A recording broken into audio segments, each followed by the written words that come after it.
Hello, मैं हूँ हरप्रीत। बहुत से पेरेंट्स हैं जो सेंसरी बिहेवियर्स के बारे में नहीं जानते हैं कि बच्चे को सेंसरी इश्यूज़ है या नहीं है।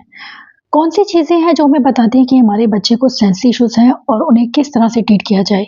क्योंकि नॉर्मल बच्चों में जो बिहेवियर्स होते हैं और जो हमारे बच्चों में जिन्हें सेंसरी इश्यूज़ होते हैं, उनमें बिहेवियर्स होते हैं, उन्हें थोड़ा-सा कंपेयर करना ज़रूरी है कि हमारे बच्चे को ये प्रॉब्लम तो नहीं आ रही है।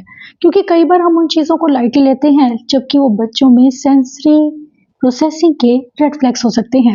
आज इसी विषय में बात करेंगे।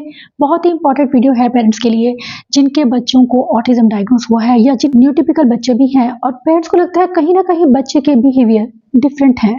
अगर मैं बात करूँ नॉर्मल बच्चों की, तो नॉर्मल बच्चों को अवेयरनेस होती है कि हम कहाँ से निकल रहे हैं।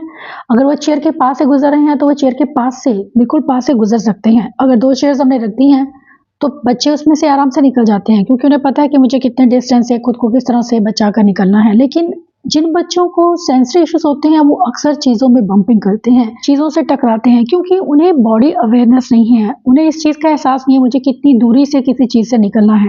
बॉडी अवेयरनेस के लिए आप बच्चों को अलग-अलग तरह की एक्टिविटीज़ दे सकते हैं, जैसे कि सीधी लाइन पर चलना, ज़िगज़ैग लाइन पर चलना, एक पाथ के ऊपर चलना या फिर ऑब्स्टेकल या हर्डल को क्रॉस करना। इसके साथ ही नॉर्मल बच्चों में एक चीज़ होती है कि उन्हें एक अंडरस्टैंडिंग होती है कि मुझे किसी से कितनी दूरी पर खड़ा होना है। लेकिन जिन बच्चों को ऑटिज़्म होता है, जिन बच्चों को सेंस इश्यूज़ होते हैं, वो बच्चे इस पर्सनल स्पेस के बारे में नहीं जानते हैं और अक्सर या तो लोगों के बहुत ज़्यादा क्लोज खड़े हो जाते हैं या बहुत दूर रहते हैं।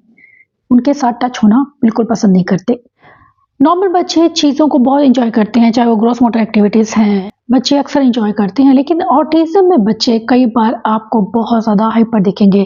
स्पेशली अगर जंपिंग कर रहा है, तो आपको लगेगा कि आपका बच्चा बहुत ज़्यादा एक्साइटेड हो रहा है। अगर वो स्विंग ले रहा है, तो स्विंग के टाइम पर वो बहुत ज़्यादा हाई स्विंग लेगा, बिना खतरे को अनुभव किए। लेकिन जिन बच्चों को सेंसरी इश्यूज़ नहीं होते हैं, उन्हें सेफ और डेंजर का कॉन्सेप्ट पता होता है, उन्हें पेन फील होती है, वो चीज़ों को सही रूप में प्रोसेस कर पाते हैं। नॉर्मली बच्चों को ट्रांजिशन में प्रॉब्लम नहीं होती है। अगर हम एक एक्टिविटी से दूसरी एक्टिविटी में शिफ्ट कर रहे हैं, स्विच कर रहे हैं बच्चे को, तो बच्चा इस चीज़ के लिए अपने आप को प्रिपेयर कर लेता है। लेकिन जिन बच्चों को सेंसरी इश्यूज़ होते हैं, वो बच्चे अपने आप को प्रिपेयर नहीं कर पाते हैं और बहुत ज़्यादा अग्रेसिव बिहेवियर्स दिखाते हैं। कई बार बहुत ज़्यादा एंग्शियस भी हो जाते हैं। ऐसे में बहुत ज़रूरी है बच्चों की बॉडी अवेयरनेस पर काम करना, उनकी अग्रेशन को कम करने के लिए उन्हें कुछ ना कुछ ट्रांजिशन के टाइम पर ऐसा प्रेडिक्टेबिलिटी देना, उन्हें बताना कि हम अब एक्टिविटी को स्विच करने वाले हैं, या फिर हम बच्चे को कोप करने के लिए कुछ ऐसी स्ट्रेटजी सिखा सकते हैं ताकि बच्चे को ट्रांजिशन के समय में प्रॉब्लम कम से कम हो। नॉर्मली बच्चे ये चीज़ ग्रुप के साथ खेलते हैं, एंजॉय करते हैं, चीज़ों को समझते हैं। लेकिन जिन बच्चों को सेंसरी प्रोसेसिंग डिसऑर्डर्स होते हैं, वो बच्चे अक्सर दूसरों के साथ एक अलग वे में इंटरैक्ट करते हैं, जैसे कि दूसरों को धक्का दे देना, उन्हें इंटरैक्ट करने के लिए, दूसरों को बाइट करना, पुश कर देना, खेल में ही बच्चों को दूसरे बच्चों को मारना। और ये चीज़ें नॉर्मल बच्चों में नहीं होती हैं, लेकिन जिन बच्चों को ऑटिज़्म है या जिन बच्चों को सेंसरी से रिलेटेड इश्यूज़ होते हैं, वो बच्चे अक्सर ये बिहेवियर करते हैं। ऐसे में हमें बच्चों को दूसरे बच्चों का अटेंशन कैसे लेना है, ये सिखाने की ज़रूरत है। सोशल रूल्स बच्चों को सिखाने की ज़रूरत है और साथ ही उन्हें वो सेंसरी इनपुट देने की ज़रूरत है, क्योंकि बच्चे प्रेशर लेने के लिए दूसरों के बड़े नज़दीक खड़े हो जाते हैं और ऐसे में उन्हें प्रेशर की एक्टिविटीज़ अगर दी जाती हैं, तो बच्चों की सेंसरी बिहेवियर्स को कम किया जा सकता है। जो बच्चे पुशिंग, हिटिंग करते हैं, उन्हें भी कम करने के लिए हम बच्चों को रिलैक्सिंग टेक्निक सिखा सकते हैं, उनके बिहेवियर मॉडिफिकेशन पर काम कर सकते हैं।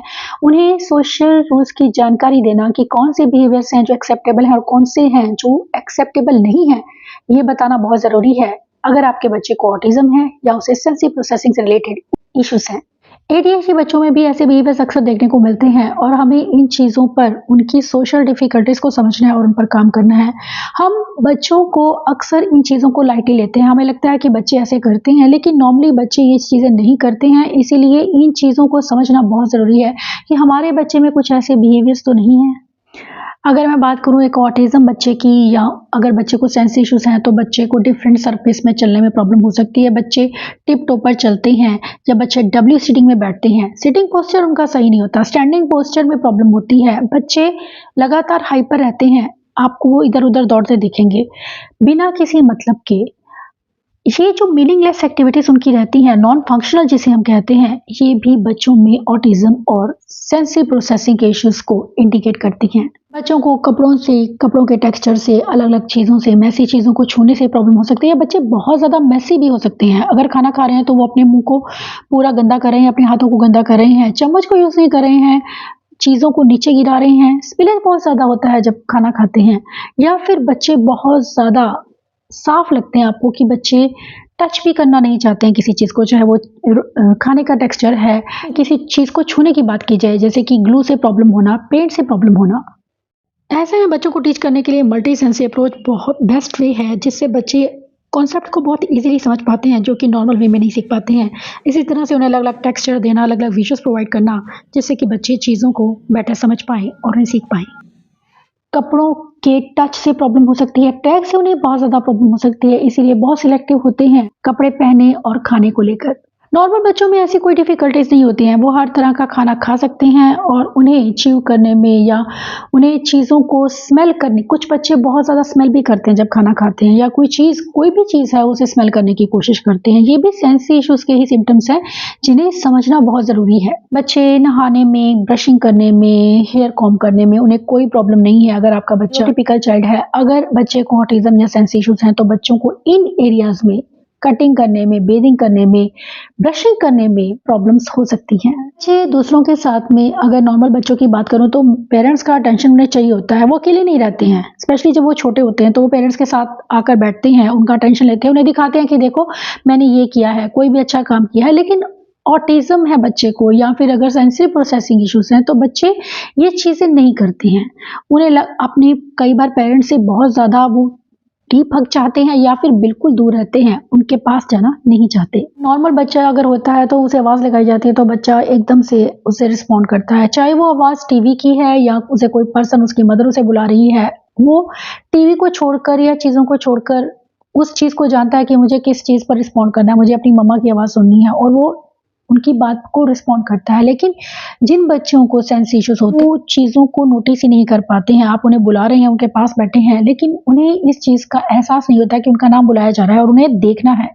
या फिर बहुत ज़्यादा शोर से उन्हें प्रॉब्लम, अगर कोई आस-पास उनके शोर हो रहा है किसी भी तरह का, चाहे वो डॉग के बार्क करने की आवाज़ है या चाइल्ड क्राई की आवाज़ है उससे, या कोई तेज़ आवाज़ में ही बोल रहा है, तो उससे भी कई बार बच्चे बहुत इरिटेट हो जाते हैं और अपने कानों को बंद कर लेते हैं।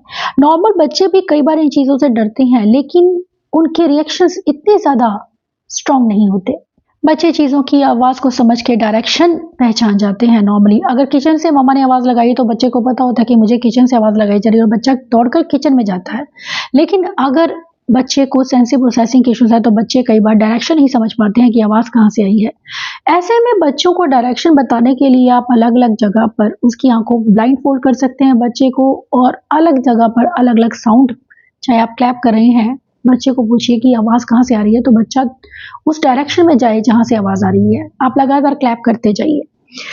ये चीज़ें भी बच्चों की ऑडिटरी प्रोसेसिंग को इम्प्रूव करती हैं। कई बार सिमिलर साउंड को लेकर प्रॉब्लम हो सकती है, जैसे कि बी, डी, इनमें बच्चे को प्रॉब्लम हो सकती है कि बच्चा डिफरेंशिएट नहीं कर पाता है जो सिमिलर साउंड्स होती हैं, क्योंकि उनको सेंसरी प्रोसेसिंग में डिफ़िकल्टीज़ हैं। लेकिन नॉर्मल बच्चों को ऐसी कोई डिफ़िकल्टीज़ नहीं होती, वो ईज़िली डिफरेंस को समझते हैं, चाहे डिफरेंस कितना भी कम है, बच्चे उसे जानते हैं। जिन बच्चों को एडीएचडी, एएसडी या फिर सेंसरी प्रोसेसिंग इश्यूज होती हैं, उन बच्चों को अक्सर लर्निंग को लेकर बहुत डिसेबिलिटीज़ होती हैं। लर्निंग डिसऑर्डर उनमें बहुत कॉमन है, और ऐसे में उन्हें सिखाने के लिए हम स्पेशल टेक्निक्स को यूज़ कर सकते हैं, जैसे कि वर्कशीट्स को यूज़ करना, वीडियोज़ को यूज़ करना।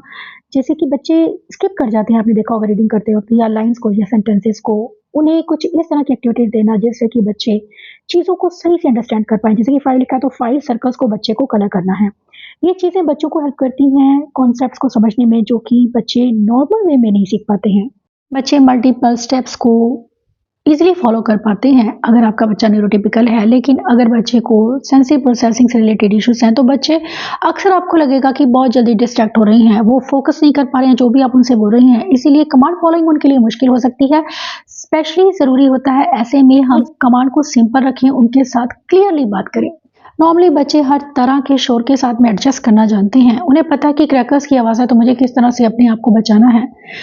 दूर हो सकते हैं, वो उस जगह से चले जाते हैं या फिर वो बता देते हैं कि मुझे ये साउंड नहीं पसंद है, मुझे नहीं चाहिए। लेकिन जिन बच्चों को सेंसरी इश्यूज़ होते हैं, उनके रिएक्शंस अलग होते हैं। वो अपना डिस्कम्फर्ट कभी भी सही वे में नहीं एक्सप्रेस कर पाते हैं और या तो वो उस चीज़ को बिल्कुल अवॉइड करके बहुत दूर भाग जाते हैं या फिर वो बहुत ज़्यादा अग्रेसिव हो जाते हैं या फिर कान पर हाथ रखकर खुद ही बहुत तेज़ आवाज़ निकालना।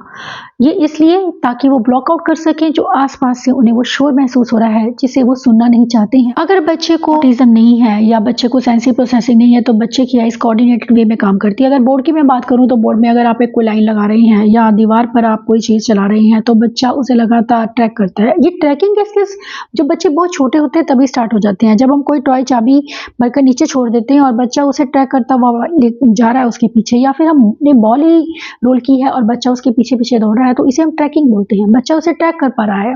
लेकिन जिन बच्चों को सेंसरी इश्यूज़ होते हैं वो चीज़ें ट्रैक नहीं कर पाते हैं, उनकी आई मूवमेंट्स कोऑर्डिनेटेड वे में काम नहीं करती हैं। इस वजह से बच्चों को ट्रैकिंग में मुश्किल हो सकती है। अगर आपका बच्चा चीज़ों को ट्रैक नहीं करता, फोकस नहीं कर पाता है, कॉन्संट्रेट नहीं कर पाता है, तो ये सिंपल सी एक्टिविटी है बच्चों के ट्रैकिंग उनके कंसंट्रेशन को इम्प्रूव करने के लिए। और बच्चा ये चीज़ें कर लेता है तो उन्हें आप वर्कशीट्स में कुछ ऐसी एक्टिविटीज़ दे सकते हैं जिससे आप बच्चों की विजुअल ट्रैकिंग पर काम करें जो बहुत ज़रूरी है उनकी लर्निंग। बच्चे जब लिखने पढ़ने के काम में सेंसरी प्रोसेसिंग जिन बच्चों को इश्यूज़ होते हैं उनको लेकर भी काफ़ी डिफ़िकल्टीज़ हो सकती हैं। अगर आपका बच्चा नॉर्मल है तो उसे लिखने पढ़ने को लेकर कोई समस्या नहीं दिखती आपको। लेकिन बच्चे में अगर आपको लगता है कि कुछ ऐसी समस्याएँ हैं तो ये सेंसरी इश्यूज़ का एक इंडिकेशन हो सकता है जिसे समझना बहुत ज़रूरी है। जैसे कि लेटर्स को रिवर्स कर देना, लाइन के बीच में ना लिखना या लाइन में कलर ना करना, कई बार बी को डी और डी को बी पढ़ लेना। ये चीज़ें अक्सर देखने को मिलती हैं जिन बच्चों को सेंस इश्यूज होते हैं। कई बार बच्चे अपनी आँखों और हाथों को एक साथ यूज़ नहीं कर पाते हैं, इस वजह से वो लाइन के ऊपर टेस्ट नहीं करते हैं, कभी उसे ऊपर नीचे रख सकते हैं या फिर लाइन की अवेयरनेस ना होना, बच्चे लेटर को बड़ा छोटा लिख सकते हैं, लाइन से बाहर लिख सकते हैं। इसे हम डिस्लेक्सिया भी बोलते हैं क्योंकि ये सब सिम्टम्स रीडिंग को लेकर डिफिकल्टीज होना या राइटिंग को लेकर डिफिकल्टीज होना ये बहुत कॉमन फीचर्स हैं जिन बच्चों को ऑटिज्म या फिर एडीएचडी रहता है। डिस्लेक्सिया एक तरह की एक लर्निंग डिसेबिलिटी है जिस पर काम करना बहुत ज़रूरी है। अगर आप उन चीज़ों को बच्चे की मुश्किलों को समझ जाते हैं तो आप काफ़ी हद तक इन चीज़ों पर काम कर सकते हैं। बच्चे को कुछ ऐसी वर्कशीट्स देना हेल्प कर सकता है जिससे कि आप बच्चों की राइटिंग पर उनका फोकस बने और उनके साथ में रीडिंग की कुछ ऐसी एक्टिविटीज़ उन्हें देना जिससे कि बच्चे सिमिलर लुकिंग लेटर्स के डिफरेंस को समझ पाएँ। जो बच्चे चीज़ों को मिस कर देते हैं बोर्ड के वक्त बोर्ड से कॉपी करने में जिन्हें प्रॉब्लम होती है, हम कुछ ऐसी एक्टिविटीज़ डिज़ाइन कर सकते हैं जिससे कि बच्चों को कॉपी करने में कॉपी द पैटर्न जैसी एक्टिविटीज दीजिए ताकि बच्चे उससे इजीली कॉपी कर पाएं और साथ ही उन्हें बोर्ड पर लगातार प्रैक्टिस करवाते रहना कि बच्चा बोर्ड की तरफ देखे, क्योंकि स्कूल में ये चीज़ें पॉसिबल नहीं है। घर पर आप एक बोर्ड लीजिए और बोर्ड पर बच्चे को आप चीज़ें बनाकर जैसे कि आप पहले उसे फिगर बनाकर कोई दिखाइए कि बच्चा क्या उसे कॉपी कर रहा है। बहुत ईजी से स्टार्ट कीजिए, जितना आप ईजी से स्टार्ट करते हैं बच्चों का बोर्ड को देखने का बिहेवियर जो है वो बढ़ता है, जो हम चाहते हैं कि हमारे बच्चों में हो। और ऑटिज्म में अगर बच्चे को डिस्लेक्सिया है या बच्चे को एडीएचडी है तो वो बोर्ड पर ध्यान ही नहीं देते हैं और इसीलिए बहुत ज़रूरी है घर पर हम कुछ ऐसी एक्टिविटीज़ करें जिससे कि बच्चे बोर्ड पर ध्यान दें, हमारी बात को फॉलो करें जो हम समझ रहे हैं, हमारे नॉन वर्बल क्यूज़ को समझें, हमारे इमोशंस को समझें। ये बहुत ज़रूरी है और इसके लिए ज़रूरी है घर पर बच्चे को टाइम देना। बच्चे अगर आपने छोटा बच्चा है तो बच्चों को पता होता है कि कोई चीज़ कैसे दिखती है। अगर आपने पूछा कि एप्पल का टेस्ट कैसा होता है या लेमन का टेस्ट कैसा होता है या एप्पल खाने में कैसा होता है, बनाना कैसा होता है, लेकिन ऑटिज्म है बच्चे को या सेंसरी इश्यूज हैं तो बच्चे ये चीज़ें फील ही नहीं कर पाते हैं, टेक्सचर्स को फील नहीं कर पाते हैं। टैक्टाइल परसेप्शन प्रॉब्लम होने की वजह से बच्चे चीज़ों को कितनी फोर्स से पकड़ना नहीं समझ पाते हैं। हो सकता है ऑरेंज को बहुत जोर से प्रेस करके पकड़े और एप्पल को बहुत लाइटली पकड़े। इसी तरह से पेंसिल बच्चे सही से नहीं पकड़ते हैं। बच्चे या तो बहुत लाइट लिखते हैं, ऐसे बच्चे जिन्हें पेंसिल लूज बहुत पकड़ते हैं पेंसिल को और लाइट लिखते हैं, और कुछ बच्चे बहुत ज़्यादा फोर्स डालते हैं और पेंसिल का सिक्का तोड़ लेते हैं और ये बहुत डार्क लिखते हैं। एक सही तरह से किस तरह से लिखना है वो नहीं समझ पाते हैं। इसी तरह से लाइन के बीच में किस तरह से लिखना है, उन्हें हाईलाइट करना बहुत ज़रूरी है उस एरिया को जहाँ पर बच्चे को लिखना है ताकि बच्चे चीज़ों को इजीली समझ पाएँ। इसलिए बहुत ज़रूरी है हम उन्हें बताना कि ये चीज़ को, इस टेक्सचर को हम ये बोलते हैं। बनाना का टेक्सचर सॉफ्ट होता है, खाने में देखो ये कैसा होता है, उसे दिखाना और उसे बताना। क्योंकि एक एप्पल जब हम बच्चे को दिखाते हैं तो हम बच्चे को, नॉर्मल बच्चे को बोल देते हैं कि ये एप्पल है, तो बच्चा उसके सारे फीचर्स को जानता है कि वो हार्ड है, ये एक बार हम बता देते हैं तो सब चीज़ों को समझता है। लेकिन अगर बच्चे को सेंसरी इश्यूज हैं तो इन चीज़ों पर काम करना बहुत ज़रूरी है। कोऑर्डिनेटेड वे में हैंड्स और आइज़ की मूवमेंट होना, जिसे हम आई हैंड कोऑर्डिनेशन कहते हैं। नॉर्मल बच्चों को इसको लेकर कोई इश्यूज़ नहीं होते हैं, लेकिन अगर बच्चे को सेंस इश्यूज़ हैं तो बच्चों को लाइन की अवेयरनेस नहीं होती है। बच्चे अगर ट्रेसिंग करते हैं वो तो लाइन के ऊपर नीचे हो सकता है, लाइन के ऊपर नहीं रह पाते हैं। इसके लिए बहुत ज़रूरी है कि स्टार्टिंग में ही हम बच्चे को एक ज़िगज़ैग लाइन दें या सीधी लाइन दें, उस पर बच्चे को स्टिकर चिपकाने के लिए दे सकते हैं या कुछ चना वगैरह रखने के लिए दे सकते हैं, या फिर बच्चे को हम आई हैंड कोऑर्डिनेशन की बहुत सी एक्टिविटीज़ करवा सकते हैं जिससे कि बच्चों में इन स्किल्स को डेवलप किया जाए। स्पाई गेम्स करवाना, आई स्पाई की गेम करवाना, या फिर बच्चों को अलग-अलग चीज़ों के टेक्सचर दिखाना, उन्हें प्रेशर देना, उन्हें अलग-अलग तरह से चीज़ें एक्सप्लोर करने के लिए देना। इसमें आपको गार्डनिंग एक्टिविटीज़ हेल्प करती हैं। जब बच्चे डिगिंग करते हैं तो उन्हें प्रोप्रियोसेप्टिव इनपुट मिलता है, जब बच्चे सॉइल को टच करते हैं तो उन्हें टैक्टाइल इनपुट मिलता है। ये चीज़ों पर काम करना बहुत ज़रूरी है, उन्हें डिफरेंट टेक्सचर देना, डिफरेंट साउंड्स देना, डिफरेंट ओल्फैक्टरी इनपुट देना बहुत ज़रूरी है, डिफरेंट ऑडिटरी इनपुट देना, ताकि बच्चे अलग-अलग चीज़ों के साथ में कंफर्टेबल हो पाएँ। ये सब बिहेवियर्स बताने का मेरा यही पर्पस है कि आप अपने बच्चों के डिफरेंट बिहेवियर्स को समझ पाएँ कि उनमें कोई सेंसरी सिम्पटम्स तो नहीं है। अगर ये सिम्पटम्स हैं तो आपको ज़रूरत है घर पर ही बच्चों के सेंस इश्यूज़ को समझकर उन पर काम करने की, या फिर उन्हें सेंसरी इंटीग्रेशन थेरेपी देने की। ये वीडियो आपको डेफिनेटली हेल्प करेगा